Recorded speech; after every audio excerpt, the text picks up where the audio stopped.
Landlord advertises all of our company's equipment for sale to our competitors. Best follow our eviction to the letter.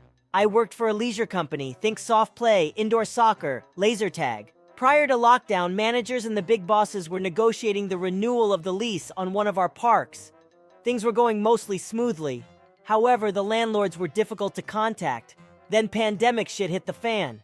All of our sites were closed, and everything was thrown into a mess. Negotiations began to slip down the priority list. Nobody thought the landlord would push an eviction for an expired lease during this period, especially with it still getting rent despite the site's closure, and the closure of every business and restaurant in the immediate area. We were wrong. A few days ago, we received a letter saying we had 7 days to leave the premises and take everything with us. We are reminded that anything left in the building after 7 days will become the landlord's property. That line is very important. Now a lot of construction goes into installing our equipment into a new building, which makes emptying one even harder. Add a lockdown with no staff and most businesses shut, it meant that saving much of our assets would prove to be extremely difficult. To lose a profitable site and all of its assets is definitely a blow to our company. But here is where it gets worse. A few days into our 7-day eviction, we find out that the landlord has been advertising our park to our competitors.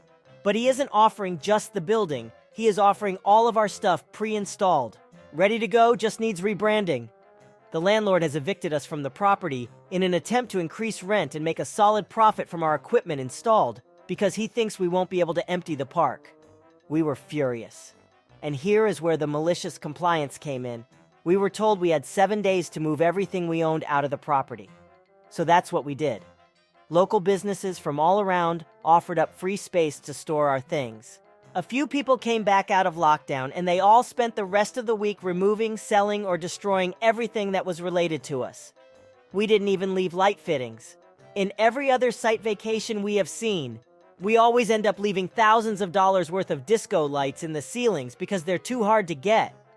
We leave most of the construction in, as well as things like the bars and kitchens that all stay intact. But not this building. We ripped up the flooring we installed, tore down the walls that were not part of the original structure, wooden walls to divide up the space, ripped apart our manager's offices, and removed all artwork and lockers. The landlord now has every new deal he's been making dead in the water, and a large renovation bill to install new flooring, etc. Lockdown had been extended another 4 weeks, so he has at least another 4 weeks without rent we were paying, and won't have any potential buyers.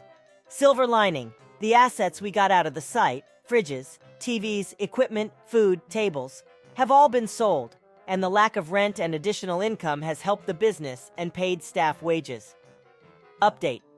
Here is what happened next. We handed in the keys, and it was probably the quickest handover we've ever had. The landlord clearly didn't want to make any kind of conversation, and there was definitely an elephant in the room, but he definitely said nothing about the lack of our equipment. Complications did arise when we went to get back various deposits, but he had no case to withhold the deposits from us, as the building was in excellent shape. We had conducted much of the maintenance work ourselves, so the building was in a significantly better condition than we found it, and we also cleaned up 99% of the rubbish and dirt from our demolition crusade so he couldn't bill us for cleaning. A very minor bit of pressing from our legal team meant that we received everything owed back in full.